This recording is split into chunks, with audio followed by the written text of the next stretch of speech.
Hello student. तो आज जिस टॉपिक के बारे में हम चर्चा करने जा रहे हैं, protection of alternator and transformer, जो कि आपके स्विच गियर एंड प्रोटेक्शन का 4th चैप्टर है।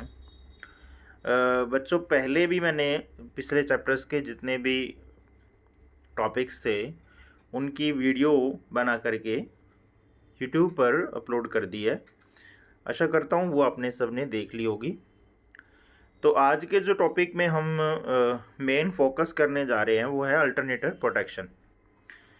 ट्रांसफार्मर प्रोटेक्शन बाद में करेंगे, पहले अल्टरनेट प्रोटेक्शन करेंगे 4.1। जैसा कि ये टॉपिक है, इस टॉपिक में सबसे मेन ऊपर एक टॉपिक के साथ में लाइन लिखा हुआ है ओनली कॉन्सेप्ट, यानी हम यहाँ पे सिर्फ एक कॉन्सेप्ट पे बात करेंगे भी इसका कॉन्सेप्ट क्या है, उस पर पूरा डिस्क्रिप्शन नहीं करेंगे कि कैसे कैसे क्या क्या होता है। और उस कॉन्सेप्ट के साथ में हमें पता होना चाहिए उसका पर्टिकुलर डायग्राम। तो बच्चों, अगर आपको कोई भी पेपर के अंदर इसका एक कोई भी टॉपिक आ जाता है, जैसे कि मान लीजिए आपको डिफरेंशियल प्रोटेक्शन आ जाता है या मान लीजिए आपको ओवर करंट प्रोटेक्शन आ जाता है, तो आपको कुछ नहीं करना है। सबसे पहले उस प्रोटेक्शन के अगेंस्ट जो डायग्राम है वो आपको वहाँ पे बहुत बढ़िया तरीके से बनाना है, और उसके बीच में जो इम्पोर्टेंट टॉपिक्स हैं, जो इम्पोर्टेंट लाइंस हैं, जिसको हम कॉन्सेप्ट बोल देते हैं, उस कॉन्सेप्ट को वहाँ पे 2-4 लाइनों में नोट कर देना है। ठीक है, तो वो कैसे करना है, देखो बुक्स में काफ़ी सारी एक्स्ट्रा थ्योरी भी दी होती है, हम उस पर फोकस नहीं करेंगे, मेन जो फोकस थ्योरी है उस पर बात करेंगे। ठीक है, तो अभी हम चर्चा करते हैं हमारे टॉपिक पे। तो अभी हम आ चुके हैं अल्टरनेटर की प्रोटेक्शन ऑफ अल्टरनेटर टॉपिक, जो आपका 4th चैप्टर है। तो इसके अंदर सबसे पहली जो प्रोटेक्शन है वो है field failure of alternator and protection against it, यानी अल्टरनेटर की फील्ड फेल होने पर उसकी प्रोटेक्शन हम कैसे करेंगे, उसकी सुरक्षा हम कैसे करेंगे। तो थोड़ा 2 मिनट के लिए इस पे बात कर लेते हैं। कहता है कि अल्टरनेट की फील्ड बहुत कम फेल होती है। अल्टरनेट की फील्ड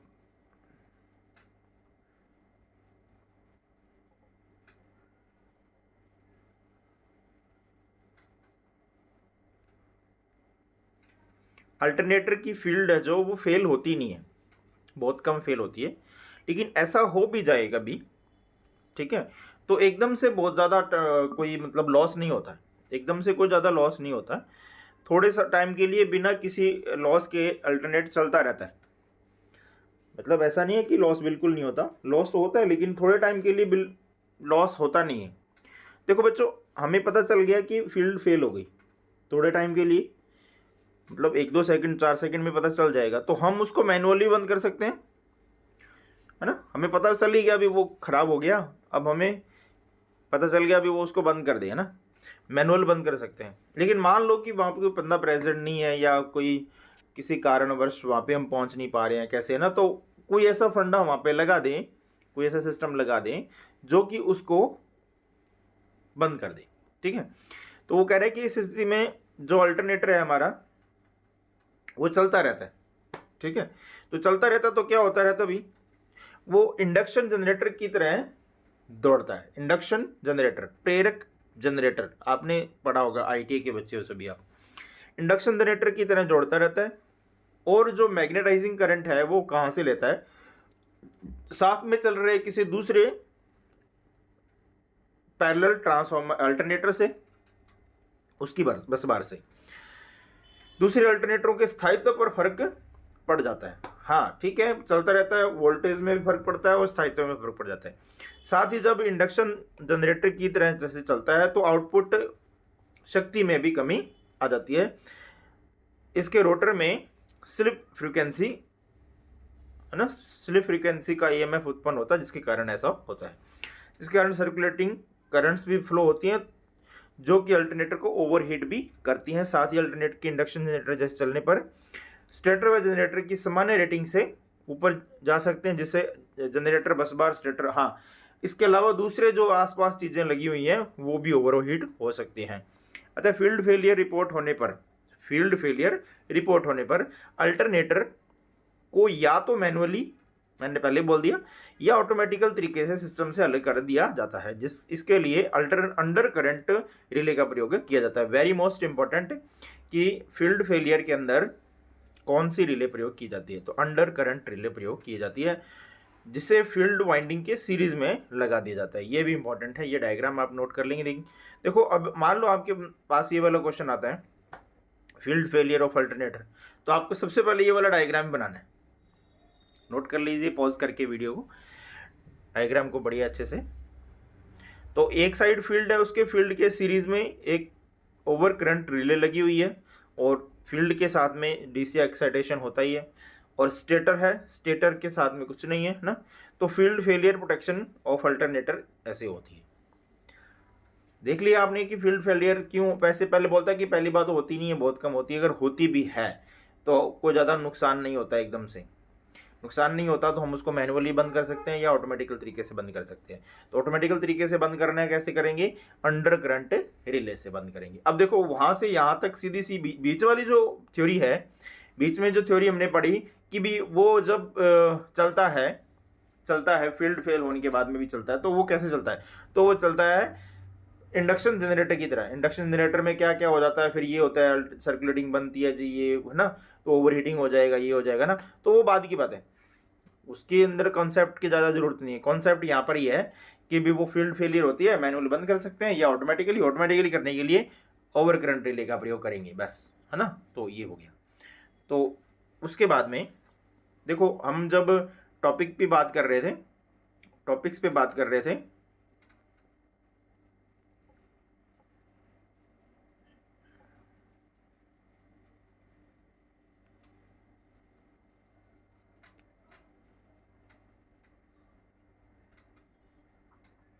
तो हमने देखा कि इसके अंदर फॉल्ट थे, टॉपिक के अंदर प्रोटेक्शन ऑफ अल्टरनेटर के अंदर फॉल्ट है, डिफरेंशियल प्रोटेक्शन है, ओवर करंट प्रोटेक्शन है, अर्थ फॉल्ट प्रोटेक्शन है, ओवर हीटिंग प्रोटेक्शन है, फील्ड फेलियर प्रोटेक्शन है। तो देखो ये 6 नंबर पे जो है फील्ड फेलियर प्रोटेक्शन, ये हो गया भैया, फील्ड फेलियर प्रोटेक्शन ये 1 नंबर टॉपिक हमारा हो गया, ठीक है। अब हम देखेंगे ओवर हीटिंग प्रोटेक्शन, ठीक है, और अर्थ fault protection, over current protection. देखो ये ओवर करंट और अर्थ फॉल्ट प्रोटेक्शन ना एक में ही है, आगे जाएंगे तो फिर आगे डिफरेंशियल प्रोटेक्शन आएगा, फिर ओवर हीटिंग, उसके बाद में रिवर्स पावर देखेंगे कहाँ आएगा।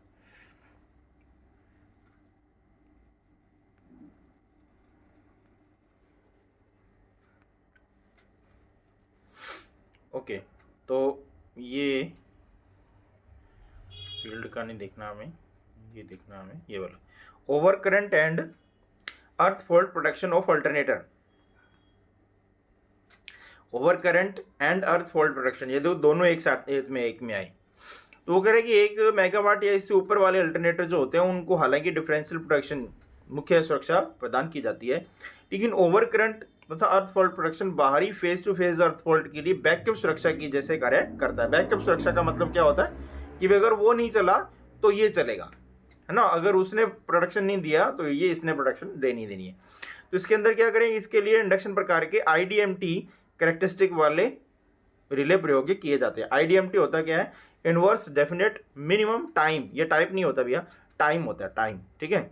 अल्टरनेटर के स्टेटर वाइंडिंग के अंदर कोई दोष उत्पन्न होने पर स्टेटर वाइंडिंग द्वारा ही फीड होती है, अल्टरनेटर के बाहरी टर्मिनल्स में धारा के मान पर इसका कोई प्रभाव मुख्य प्रभाव बस बार फॉल्ट के लेवल पर निर्भर करता है, ठीक है। तो जो बैकअप प्रोटेक्शन, सबसे मेन बात आपने याद रखना है कि ये एज ए बैकअप प्रोटेक्शन इसको यूज़ किया जाता है। जनरेटर है, जनरेटर के साथ में बैकअप प्रोटेक्शन है, ये बस बार प्रोटेक्शन है और लाइन प्रोटेक्शन, फॉल्ट आती है तो, ठीक है। अब इसके अंदर फॉल्ट आपको याद रखना है कैसे कि जो जनरेटर वाइंडिंग है उसके साथ में अर्थ फॉल्ट रिले लगा दी जाती है, और सर्किट ब्रेकर आगे CTs लगा करके ओवर करंट रिले जो कि ओवर करंट प्रोटेक्शन करेगी, और अर्थ फॉल्ट रिले जो कि अर्थ फॉल्ट को प्रोटेक्ट करेगी, तो ये over current and earth fault protection दोनों के डायग्राम होगा। इसको आप पॉज करके नोट कर लीजिए। जनरेटर के लिए इसको पॉज करके नोट कर लीजिएगा, ओवर करंट का और अर्थ फॉल्ट का।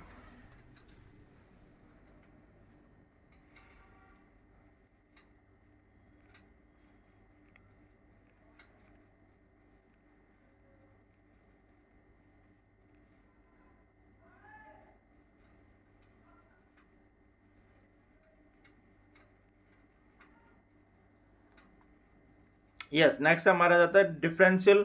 अब देखो हमारी केवल डिफरेंशियल प्रोटेक्शन है, यहाँ पर differential and restricted earth fault protection साथ में है। ठीक है, तो हम उसको भी देख लेते हैं। डायग्राम ही सबसे मोस्ट इंपॉर्टेंट है इसका। सबसे पहले डायग्राम को समझ लीजिए। देखिए, जो हमारी जनरेटर वाइंडिंग है, जनरेटर वाइंडिंग के दोनों साइड सिटीज लगाए जाएंगे, CT1 and CT2, CT4 current transformers. ये क्या करेंगे, ट्रांस जनरेटर वाइंडिंग के दोनों ओर आने वाले करंट का कंपैरिजन करेंगे, जिसको हम डिफरेंस बोलेंगे। Comparison means difference.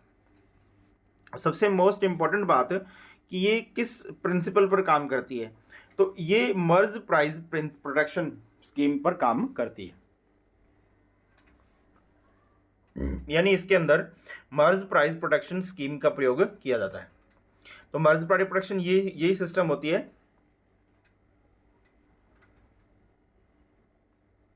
ठीक है, तो ये फिर दूसरा आ जाता है कि भी ये जनरेटर के स्टेटर में होने वाले फेज टू फेज फॉल्ट तथा फेज टू ग्राउंड फॉल्ट।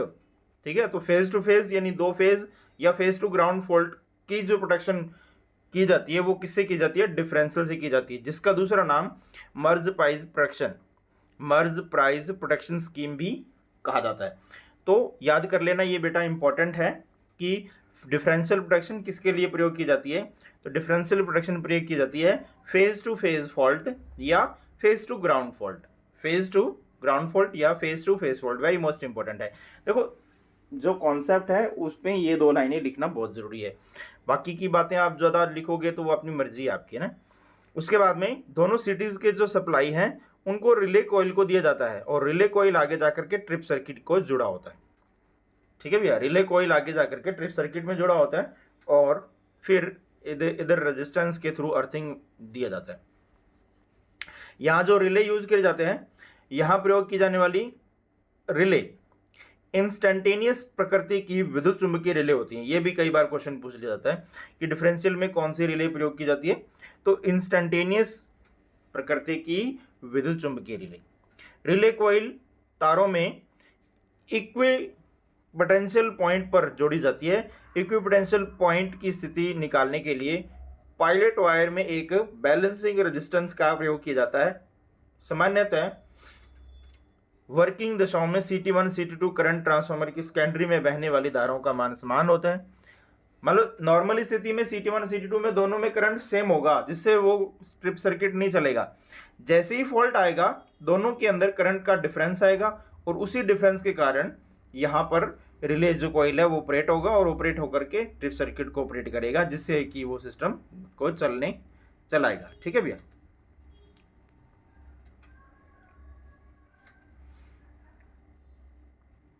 माना कि कोई फेज अर्थ हो गया है ना, वो बोला कि फेज आर पर कोई अर्थ फॉल्ट आता है, तो प्रभावित फेज में बहने वाली धारा मशीन की ओर फ्रेम में बहने वाली धरती की ओर चलती हुई हो जाएगी, जिससे न्यूट्रल अर्थिंग प्रतिरोध से पूरा हो जाता है।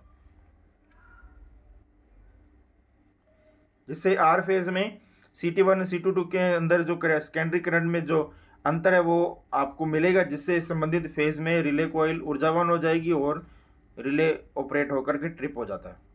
ठीक है, सेम फंडा उसके अंदर भी है। अब ये सर्किट सेम ही है, फॉल्ट शो करवा रहा है, मतलब दो फेज आपस में शॉर्ट हो गई। मान लीजिए कि Y और B दोनों आपस में शॉर्ट होकर के ये दोनों शॉर्ट हो गई।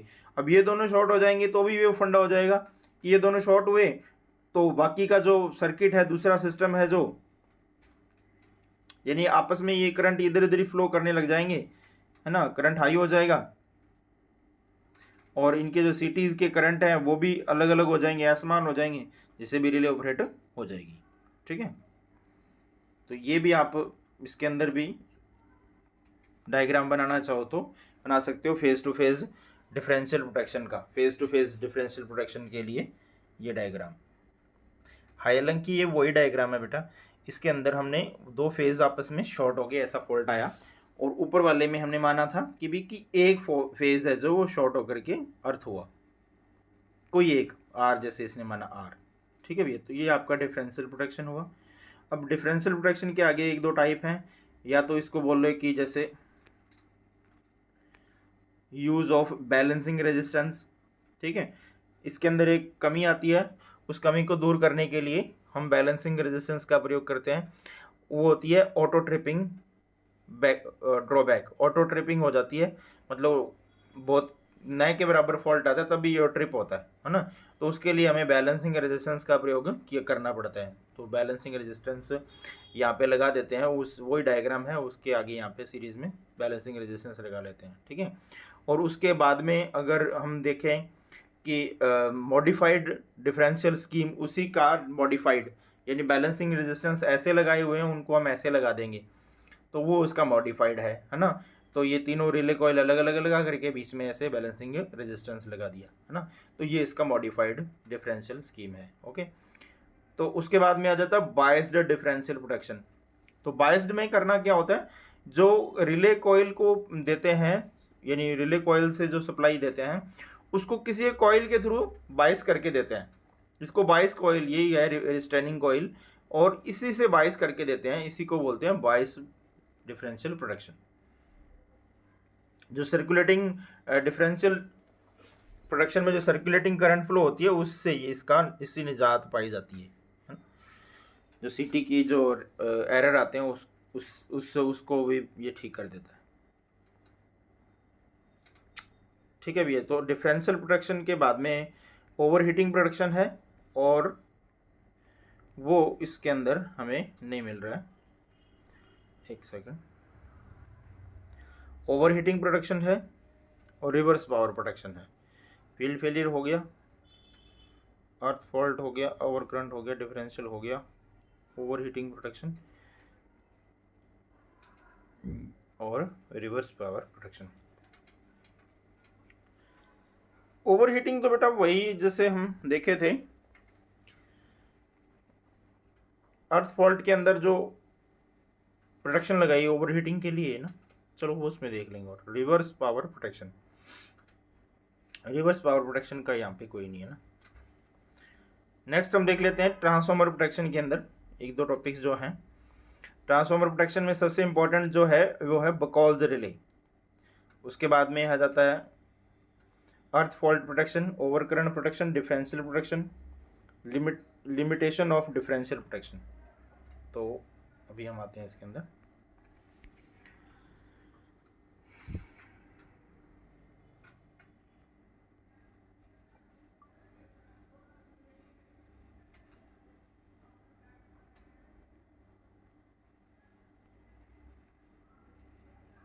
तो सबसे पहले आ जाता है बेटा over current protection of transformer. तो ट्रांसफॉर्मर के अंदर करंट जब ओवर हो जाता है उससे हम कैसे प्रोटेक्शन करते हैं। तो सबसे पहले उसमें बोला है कि 5 MVA की जो कैपेसिटी से नीचे के ट्रांसफॉर्मर हैं, पावर ट्रांसफॉर्मर हैं, इसके लिए डिफरेंशियल प्रोटेक्शन प्रणाली अच्छी नहीं रहती है। फेज फॉल्ट के लिए मुख्य सुरक्षा ओवर करंट सुरक्षा रहती है। यानी कहने का मतलब कि अगर हम डिफरेंशियल प्रोटेक्शन दें ट्रांसफार्मर को, कहाँ पे 5 MVA से छोटा ट्रांसफार्मर है तो वहाँ पर वो ठीक नहीं रहती है। ऐसी स्थिति में हमें उसको फेज फॉल्ट के लिए मुख्य सुरक्षा ओवर करंट प्रोटेक्शन देनी पड़ती है। फेज टू फेज दोषों के लिए ट्रांसफार्मर के प्राइमरी तथा सेकेंडरी साइटों में फॉल्ट धारा अलग अलग होती है। ओवर करंट रिले को सेट करते समय दोनों ओर फॉल्ट धारा में कम मान को चुनते हैं, यानी दोनों तरफ जो कम वाली करंट होती है उसको ही चूज करते हैं। फिर बोल रहे हैं कि ओवर करंट रिले के लिए निम्न बातों को ध्यान रखना पड़ेगा हमें। ओवर करंट रिले ट्रांसफार्मर को ऑन करते समय बहने वाली मैग्नेटाइजिंग इनरश धारा से प्रभावित नहीं होती, उससे प्रभावित नहीं होती है भैया। IDMT रिले प्रयोग करने पर यह समस्या नहीं होती। IDMT का फुल फॉर्म वही है, inverse definite minimum time. Delay प्रयोग करने की समस्या नहीं होती है क्योंकि इसमें पर्याप्त टाइम लैग होता है, लेकिन इंस्टेंटेनियस रिले का प्रयोग करते समय इसकी सेटिंग हाई रखनी होती है ताकि उपरोक्त समस्या से बचा जा सके। 5 MVA से ऊपर के ट्रांसफार्मर है, वहाँ पे डिफरेंशियल प्रोटेक्शन की जा सकती है। 5 MVA से नीचे है तो वहाँ पे हम डिफरेंशियल प्रोटेक्शन नहीं कर सकते। इस स्थिति में over current protection backup protection के लिए यूज़ की जाती है। मान लो अगर डिफरेंशियल नहीं भी चले तो ओवर करंट तो चले। तो डिफरेंशियल सुरक्षा मुख्य सुरक्षा जैसे प्रयोग में लाए जाते समय इसके जोन के बाहरी दोषों पर प्रतिक्रिया नहीं करती। यदि यह दोष ज़्यादा समय तक रहे तो ट्रांसफार्मर थर्मल स्टेट से डैमेज हो सकता है। इन दोषों से ओवर करंट रिले सुरक्षा प्रदान करती है। थ्रू फॉल्ट या बाहरी दोषों के लिए ओवर करंट सुरक्षा ये प्रोटेक्शन रिले की सेटिंग ट्रांसफार्मर बस बार व ट्रांसमिशन लाइन के कुछ भाग को कवर करती है। यानी ओवर करंट प्रोटेक्शन है जो वो 5 MVA से छोटे वाले के लिए भी है, 5 MVA से बड़े वाले के लिए डिफरेंशियल प्रोटेक्शन। तो मेन बात ये हो गई, ओवर करंट प्रोटेक्शन क्या करती है, बैकअप प्रोटेक्शन का काम करती है 5 MVA से ऊपर वाले ट्रांसफार्मर के लिए। 5 MVA से ऊपर वाले ट्रांसफार्मर हम कौन सी प्रोटेक्शन देंगे, डिफरेंशियल प्रोटेक्शन देंगे। ओवर करंट प्रोटेक्शन क्या क्या काम करती है वहाँ पे, बैकअप का काम करती है। ठीक है, तो ये आप इस दो चार लाइनों को अच्छे से पढ़ लेना, इसी में इसकी सारी चीज़ें आ जाती हैं। फिर आ जाता है हमारा अर्थ फॉल्ट प्रोटेक्शन ऑफ ट्रांसफार्मर। तो अर्थ फॉल्ट प्रोटेक्शन के लिए हमें ये वाला डायग्राम याद कर लेना है। ट्रांसफार्मर की वाइंडिंग है, उस वाइंडिंग के अंदर हमें अर्थ फॉल्ट देनी है, अर्थ फॉल्ट रिले देनी है, और वहीं से हमें उससे प्रोटेक्शन मिलेगी। कैसे मिलेगी देखते हैं। यह स्कीम विभिन्न वोल्टेज लेवल पर प्रयोग की जा सकती है। किसी वोल्टेज लेवल के न्यूट्रल टू अर्थ कनेक्शन में अर्थ फॉल्ट रिले कनेक्ट कर दी जाती है। ठीक है, अभी हमने डायग्राम में देख लिया अर्थ फॉल्ट रिले कहाँ कनेक्ट कर दी जाती है। अर्थ फॉल्ट धारा को अर्थ के द्वारा रिटर्न रास्ता मिल जाता है, तब यह न्यूट्रल टू अर्थ कनेक्शन से होकर बहती है तथा अर्थ फॉल्ट रिले को ऑपरेट कर देती है। फॉल्ट धारा का मान अर्थिंग रेजिस्टेंस जो न्यूट्रल टू ग्राउंड सर्किट में प्रयुक्त होता है पर निर्भर करता है। यह एक अनस्ट्रिक्टेड अर्थ फॉल्ट सुरक्षा है, यानी इसके ऊपर कोई रिस्ट्रिक्शन नहीं है ना, अनरिस्ट्रिक्शन अर्थ फॉल्ट सुरक्षा है, क्योंकि यह यहाँ अर्थ फॉल्ट रिले ट्रांसफार्मर या जनरेटर के जोन के आगे भी अर्थ फॉल्ट को महसूस कर लेती है। नॉर्मली आपको ये डायग्राम याद रखना बेटा, और कुछ नहीं है ना। उसके अंदर 2 लाइनें अगर लिखना चाहोगे तो वही लिखना कि ये वोल्टेज लेवल पर प्रयोग की जा सकती है ना, किसी भी ना। उसके बाद में ये 2 लाइनें लिख सकते हैं इसके अंदर। ठीक है भैया।